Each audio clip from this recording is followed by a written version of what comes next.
everyone and welcome to my YouTube channel. I am Faye and I sell digital products on Etsy and other selling platforms. So this past few days, madami na ako nakita na nag-open ng kanilang Etsy shop. So I decided that in this video, I will give 5 useful tips for Etsy sellers, especially yung mga bago pa lang sa platform na ito. So make sure na you'll watch till the end, and as usual, I will just share my screen and let's discuss everything. First tip, optimize your Etsy shop. What do I mean by that? I-enhance natin, i-develop natin, pagandahin natin. So kapag may mga bumibisita sa Etsy shop natin, professional looking siyang tignan. So how do you really optimize your Etsy shop? So my tips, first, is to put a banner on your Etsy shop. Ito, very, very important to kasi pag may bumibisita sa Etsy shop mo, ito agad yung una nilang nakikita. So for the Etsy shop banner, pwede mo itong gawin sa Canva, and yung size na ginagamit ko is 1200 by 300 pixels. And ano nga ba yung mga dapat mong ilagay sa shop banner? So mag-sample tayo ng isang shop or dalawang shop. So for example, this one, sobrang simple lang nung shop banner niya. So nilagay niya lang dito yung mga planners na binibenta niya, and of course yung name ng shop niya with its logo. So, ganyan lang. Very simple. So, parang i-showcase mo lang kung ano nga ba yung mga binibenta mong products sa shop mo. Second one is, you can put yung promo. Kung may mga promo ka, may mga discount ka, pwede mong ilagay dito sa banner na to. So, usually, ganun lang naman yung ginagawa ko. It's either yung products or yung promo or discounts na in-offer ko to my customers. Another way to optimize your Etsy shop is to put itong short description sa baba ng shop name nyo.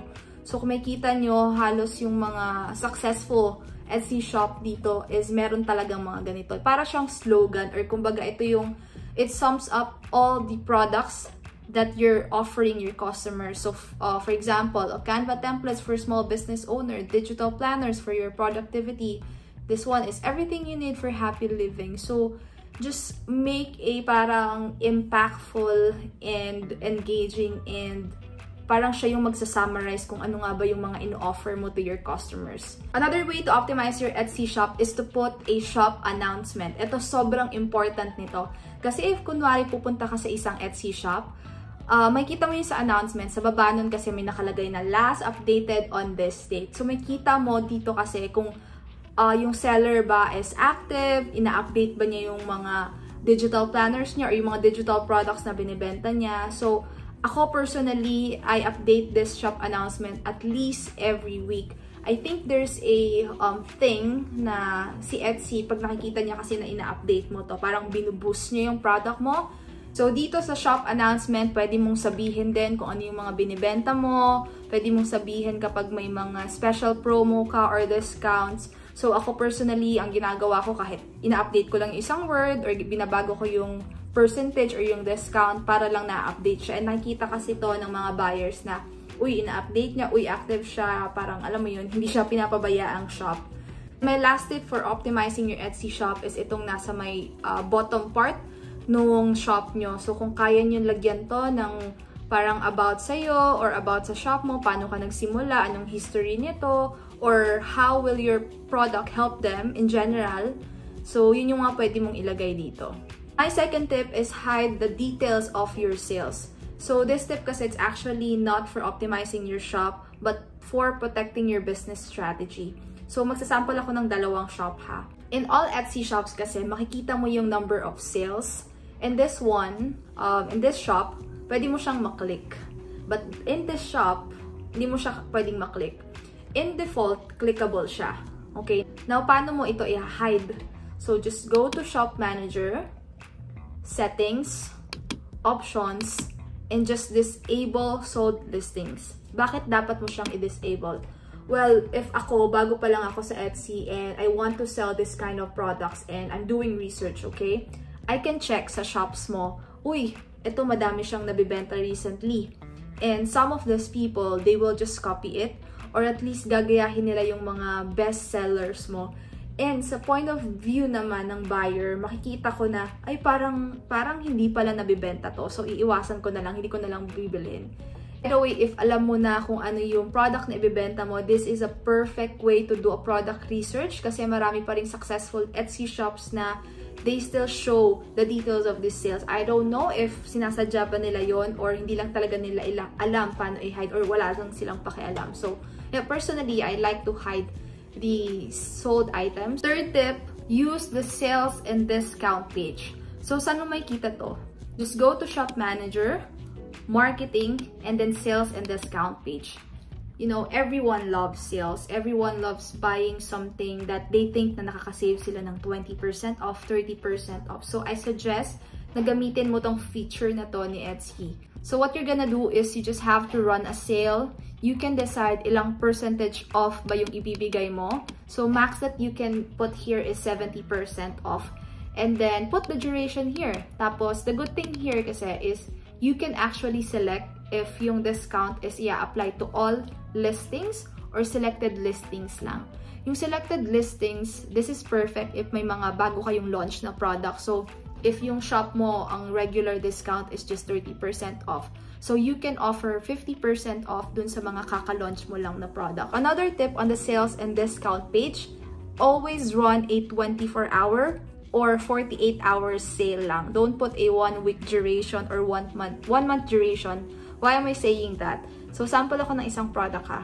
If pupunta kasi sa product na may sale, makita mo to, sale ends in this number of hours. So, even if pagpupunta ka sa shop, may mga ganyang announcement din na hurry, sale ends in 23 hours. So, in a sense, parang it gives urgency dun sa buyer na, ay, parang need ko na bilhin to so I can save this much amount. So, it really works, especially dun sa mga tao na first time lang bibili sa Etsy. Pero kung lagi ka na sa Etsy and may mga pina-follow kang shop, you will notice na nire-renew lang nila yung discounts nila every day or every 2 days.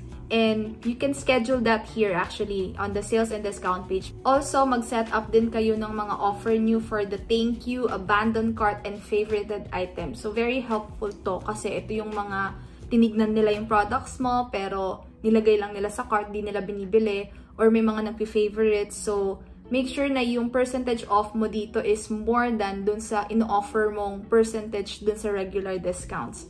Kasi kung ang regular discounts mo sa shop ay 30%, then ang nilagay mong offer dito sa thank you, abandoned cart, and favorited item ay 20% off.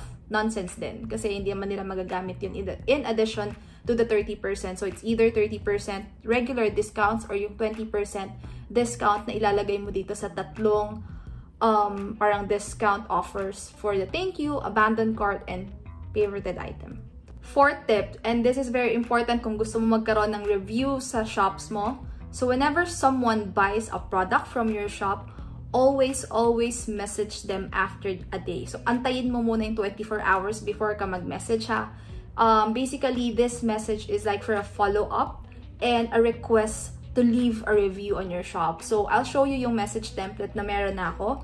And you can also use this if you want. Basically, eto. Magti-thank you ka lang for their recent purchase and then tell them to leave a review on your items, or you can also include here na kamusta yung binili nilang product, meron ba silang na-encounter na issue. If there is an issue, pwede ka nilang i-message or pwede ka nilang i-contact.